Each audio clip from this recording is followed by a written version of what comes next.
Curt, finally, you were here the first year, just in the crowd. Last year, it was your aunt that passed away. You had to go to Detroit. Remember? I remember. Well, you got a lot of stuff going on. This year, you're ready to be here. Does everyone know Curt Nisly? No. Okay, so go ahead, guys. Yeah, I don't know what's going on. So the only politician I've ever given folding money to support is a guy named Ron Paul. The only politician that's ever visited my house canvassing for my vote was this libertarian candidate who wasn't really in the party, but you were definitely libertarian, named Curt Nisly. And he came up, walked to our porch and said, I'm running for the Indiana State House, and we thought about it and said, yeah, we'll vote for you, sure. I just liked the cut of his jib. And Curt has been faithful in the Indiana State House, especially in the area of what Brother Joe Spurgeon was talking about, and that is the issue of the slaughter of the unborn. And as we think in local terms, I think we're going to have a conference also called My Backyard Before the Rest of the Neighborhood, Then it's, anyway, that's just silly. You can keep going from there, But Curt's been dealing locally and trying to keep Indiana from just careening into insanity. You've done a great job. We appreciate your service, brother. So why don't you come up and share a little bit. I just automatically titled this talk, Adventures in Governance, which anything goes. So Curt Nisly, thanks for being here. Well, thanks, Tim, and thanks for everyone. Hey, Tim had said I should quit at 20 after 1, so I guess thanks for everybody for coming. You're done. We are, my wife's dad, my father-in-law, has a woods just south of Ligonier. Primitive. We go camping back there, some trails and four-wheeler trails and stuff. But anyway, we need a new outhouse there. And so we are building that today. But it's not just a normal one. It's more like a palace, like an out palace. So it's going to have a flushing toilet and hot water and everything. So my wife is wanting me to get out of here and get back. So I don't know that I can stick around much longer after I get done. So, but if you've got questions, in fact, as I'm talking here, if I'm talking about something or whatever, you want to interrupt me and ask a question, feel free to. So, 8 years ago, I put my name on the ballot in the Republican primary and knocked on a bunch of doors. And the people here elected me to be their state representative. And so for the last 8 years, I have been your state representative here. By the way, welcome to House District 22. We're right here. That is House District 22 for another 17 days. And then you will be in House District 18. So every 10 years there's this redistricting process because all the districts have to have the same number of people. The population has to be the same. It's in our Indiana Constitution. So every 10 years. So last year was the year to redo the maps. And then this year on November 8th will be it'll be the last day. The next day is when the maps technically kick in then, as you have different representatives then. So, I got elected back 2014, went to Indianapolis, and I thought there was going to be a group. Rumor had it there's 20 conservatives in the Republican caucus, and, we were a minority within the majority, but hey, I thought at least we could hang together and get good stuff done. And I quickly found out that was not the case. They have a power structure that they want us to believe in, with the speaker at the top and, his minions, his people at the top. And, if you want to get stuff done, you've got to go through that process. And so it's the way of neutering the conservatives in the State House, if you buy into that structure. Let me tell you another story here, and then we'll get back to that thought. So a few years ago, baby River was born in a hospital just outside of Indianapolis, just a few days early. 24 weeks is what the hospital said was viability, because that's what the Supreme Court uses. And so the baby was born like 3 days too soon. And so the hospital just didn't take care of the baby, didn't treat the baby, didn't allow the parents to transfer the baby to another hospital, but just let the baby sit there on the table for several hours. The baby was gasping for breath, and finally, baby River died. Last year, 2021, July 1st, the new law went into effect here in Indiana. If a baby is born at any age, without regard to gestational age, is the words that are in the Indiana Code now, the hospitals do have to take care of the baby. So that one line, I was very precise about, because if you go back to the original Roe versus Wade arguments back in 73, the year after I was born, the arguments were, well, what if a state would say that a baby is a person before this viability thing? And the response there was it would just throw the whole thing apart. And so I don't know that those words that we added to the Indiana Code just last year had an impact on the decision of the Supreme Court this year. It might have.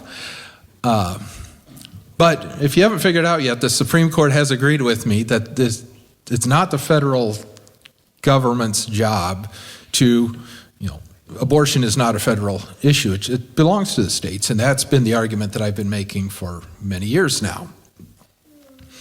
So, okay, there is an example. The Baby River thing is an example of something that got done because I was in the State House. We have constitutional carry here in Indiana this year. We do not have to ask the government for permission to exercise our right to bear arms in Indiana anymore. Okay, that happened because I was in the State House. I was in the House of Representatives. The government, in Indiana, the government cannot require vaccine passports. Now, I was pushing that nobody should be able to ask for your vaccine status, but it is in the Indiana Code now that the government cannot inquire as to your vaccination status. That is state law because I was there. And there's a specific method that I use. So when I was describing this power system that they want us to believe exists, I never bought into it. I always treated my colleagues respectfully, but as peers, as each of the other 100 representatives were elected by the people of their districts, just like I was, and I never bought this structure. The power is in the people. We, the people, are the power in our government, in this country, in this state. The power is with we, the people. Now, the empire, they're kind of powerful, and they can strike back, as we just found out. But we, the people, are the force. So let's stay in my first year a little bit, then I'll jump forward to how we got this other stuff done. So it was in our first year, the speaker had this bill come through that, it's something about the superintendent. There was a Democrat that was the superintendent of public instruction back then, and this bill was to take away some of her powers, even though she was elected by the people here of the state of Indiana. This bill would have removed some of those powers, which over time then that has gone to an appointed position. But it was in one of my first weeks there when the bill came through, and I voted against it. Even though she's a Democrat, she was elected by the people of Indiana, and I was going to respect that. And I remember there were 13 Republicans that voted against it, and we all got chewed out for it. There were five freshmen that I was a freshman, and there were 5 of us. And I remember, when the speaker let us know what he thought of what we did, and I saw my colleagues just apologize. I'm sorry, Mr. Speaker, I'll never do that to you again. And I was like, I'm not apologizing. That was a good vote. So, but I could see that the process, the breaking down process that they were using on us, and I could feel myself breaking. I remember calling my wife that night and said, I can feel they're breaking me. And then I remember very specifically the next morning sitting up, still sitting on the side of my bed, and saying, you know what, if they're trying to break me down, they're going to have to try a whole lot harder than this. So that kind of set the course for what came next. It was also in that first year the Religious Freedom Restoration Act came through, the RFRA, we called it. The bill was to give the courts a process for deciding if the government is infringing on our religious liberties. And after the Governor Pence signed it, the left came unglued that weekend. And there was just a lot of crazy stuff that was happening. Like every convention was going to cancel. The Big Ten tournament was coming up the next week here in Indianapolis, and they were threatening to pull out. The NCAA was going to move their headquarters out of Indianapolis. There were different of us legislators. We still had a Facebook page open for my computer business, and we actually made it private that week because it was just getting slammed with negative reviews. Insurance agents that were also representatives, people calling in, canceling their insurance policies because of it. It was a very organized thing, and but Governor Pence made the comment, something that if there's something wrong here, if the legislature sends him a fix, he'll sign it. So the fix was the term for the next week, and it was a 1 week from the time the governor signed the original RFRA till he signed the fix, which basically took out the religious freedom out of the Religious Freedom Restoration Act. So when that came through, I was one of 3 Republicans that voted against the fix. I was the only freshman. So the others had learned their lesson. So that definitely set me off, even in my first year, set me off as being that I am willing to be different. Well, you can say that. I don't think so. But it wasn't until about another year before I was introduced to the idea of confrontational politics. It's an actual organized thought process. The left has been very good at confrontational politics. We saw it in action in the RFRA fight, and we've seen it in a lot of other times. The left has taken the thought process that we have a long-term goal, and we're going to use each fight to build and to get stronger. And that's what they've been doing for 50 years or more. We as conservatives, we tend to look at each fight as an entity of itself. And we will go, oh, here's something, let's go chase after that. And then, we either win or we lose, but then we disband. And then we wait for the next fight. And then we have to pull ourselves all back together again. So the confrontational model of politics is finding the people that agree with you on the issue, and it doesn't take a lot. Traditionally, it's about 3% of the people is all you need to win anything. Few examples from history. The Revolutionary War, only about 3% of the colonists were involved in the Revolutionary War. In Nazi Germany, only about 3% of the Germans were Nazis. The LGBT community is about 3%. and they are having their way in this country. So on any issue, if we can find the 3% that agree with us, we can get what we want from our government. So so the idea is to do that, and so in this confrontational model, it's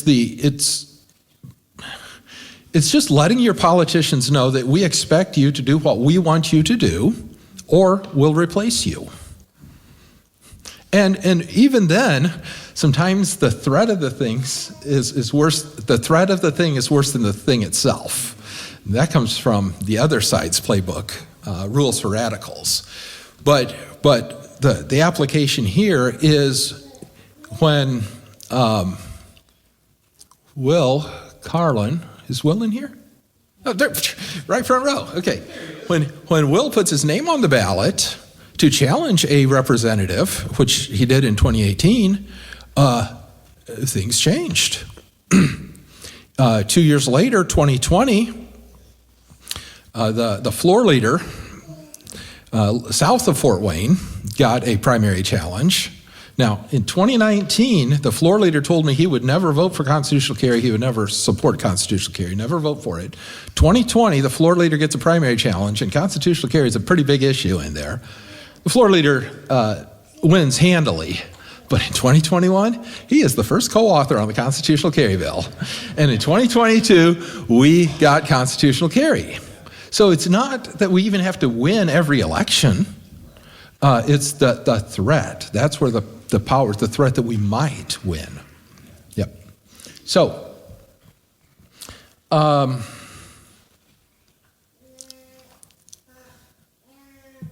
let's just kind of the confrontational model. It's getting recorded roll call votes, and then letting outside organizations use those roll call votes to explain to the voters, why their representative voted wrong and why they should be voting for somebody else. And so through the years, for example, constitutional carry, there's twice that I pushed for a roll call vote, never did get one. But generally the model says it always starts with a roll call vote, and then you organize the people. You use that to organize and to get stuff done. So that is how we got constitutional carry. That is how we got the Baby River Law. That is how we got the vaccine passport ban on the state government. It's because there were two of us that were pushing for roll call votes over especially these last 2 years. Representative John Jacob from south side of Indianapolis and myself, we had a lot of fun these last 2 years. Yes, they kicked John Jacob out of the Republican caucus before he was even sworn in as representative, and I stood up for him, and so they kicked me out too. And wow, that was the most empowering thing. That I highly recommend it. If any of you ever get elected to state rep, don't be afraid of getting kicked out of the Republican caucus. Yeah. Okay, so how do we pull this all together? The Empire can strike back, and they did. As you probably know, I didn't win the primary this year in the new district. When the new maps came out, there was only one place in the state where there were two representatives that were put into the same district that were both planning to run for re-election, and it was right here in Kosciuszko County.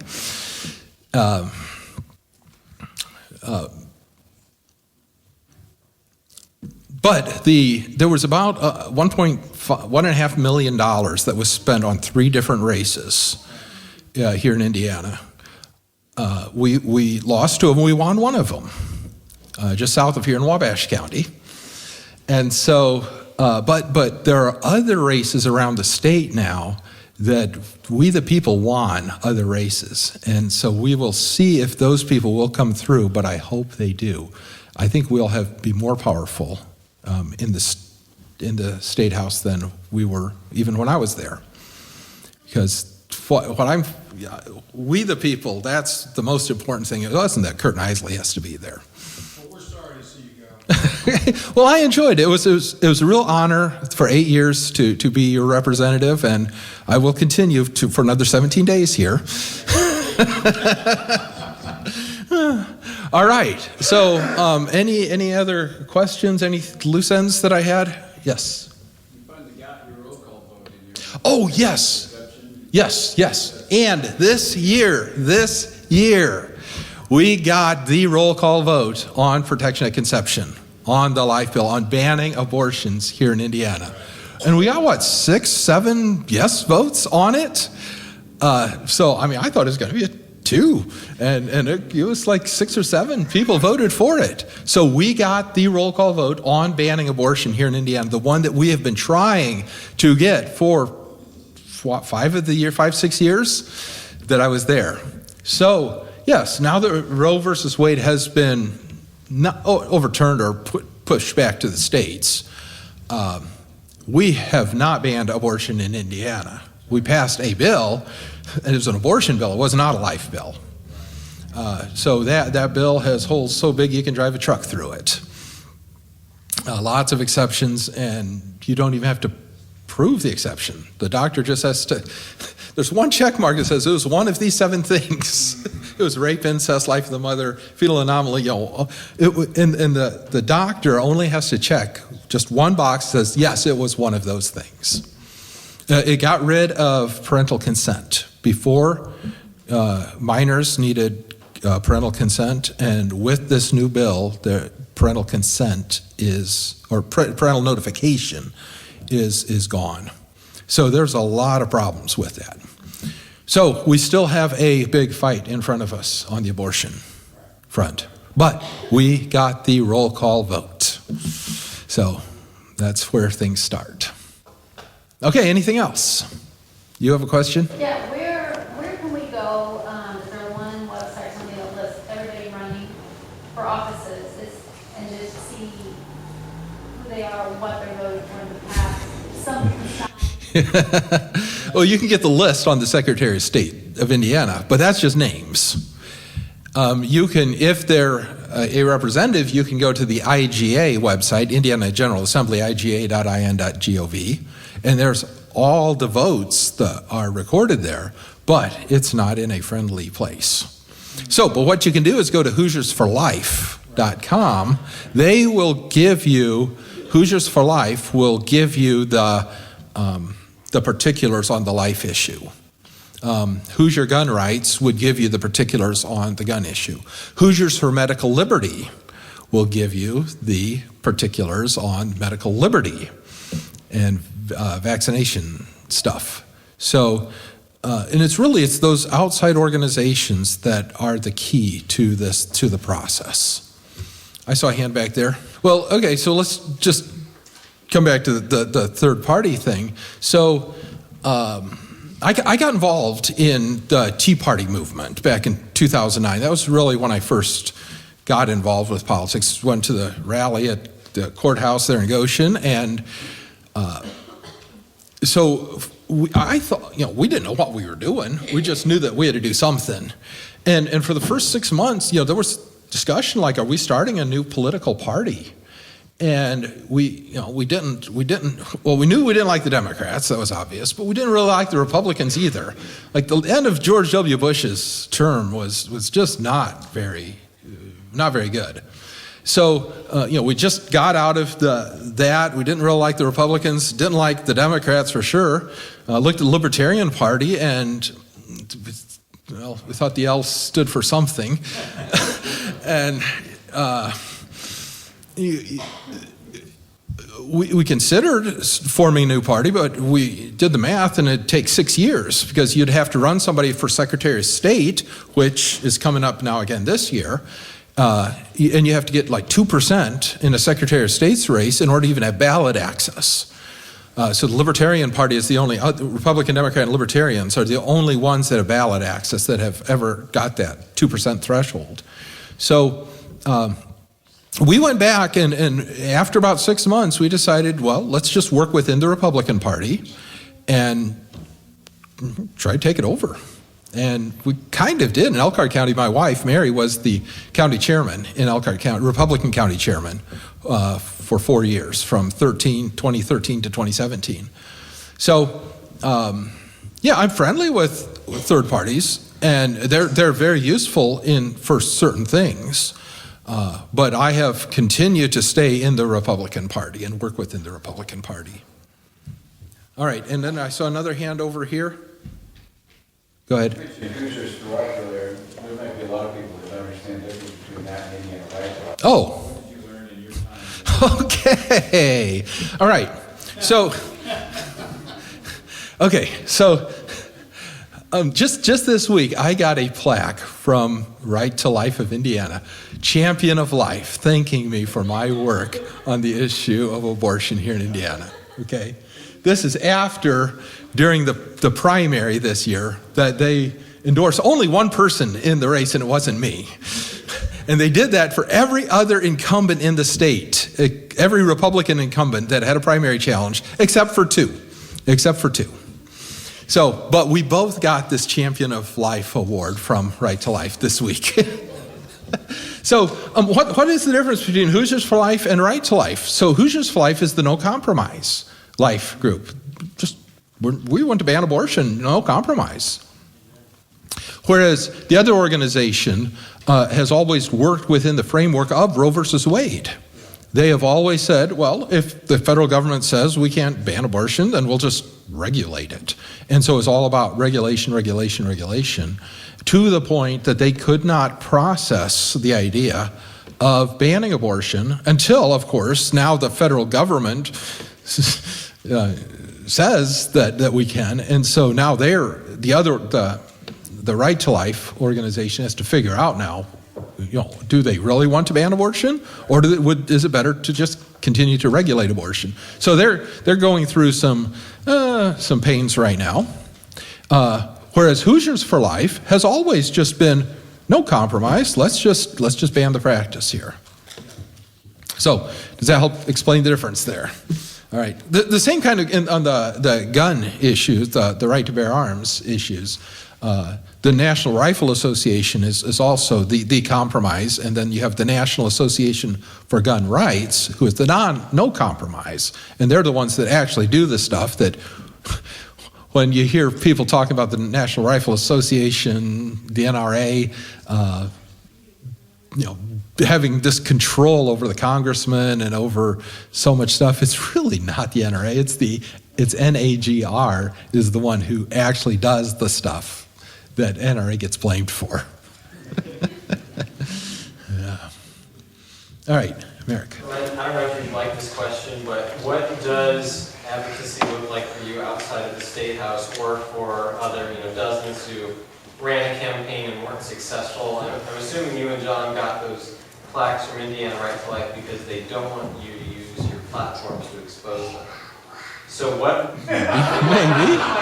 Right? And so what is, going forward, does it look like to continue to have a big influence outside? Yeah. So I do appreciate the question, and I don't know that I'm going to give you the answer right now, but yes, what I have learned in these 8 years is it's kind of cool to be in the State House. It was an honor for sure, but there is more power on the outside than there ever is on the inside. Yeah. And that is what I want to be able to do now, is take the network that we've built around the state and amp that up and become an even more powerful force in politics here in Indiana than we ever were while we were on the inside. Yes? Are there any local trainings that these people should fly in? Yes, thank you, good question. So the confrontational politics is boiled down to a one-day class taught by the Foundation for Applied Conservative Leadership, FACL. If you go to fackle-training.org, you can get information there. But that was the class that I took in 2016 and actually learned about this confrontational model that where you can get stuff done. And my wife is now an instructor for FACL, and there's one coming up November 11, the second Saturday in November. It's down between Lafayette and Indianapolis, so it's a little bit ways from here, but that's the next one coming up, and I can get you information on that. It's well worth the drive to do that. But also, there have been classes locally here, Fort Wayne, quite a few. We've had them in Silver Lake and Warsaw, in South Bend, Middlebury, in just the last 2 years. At this point, there's nothing scheduled, but there should be. So I highly recommend the FACL class to anybody. Thank you, Meg. Okay. If there's enough people in the area, they can always schedule one here, right? Oh, we could do one right here in this church. All you need is 20 people. If you can say 20 people, they will send an instructor, and there's an instructor that lives about 3 miles from here. I'm going to be Jean-Luc Picard here to say, maybe so. Okay. All right. Thank you very much. Good being here.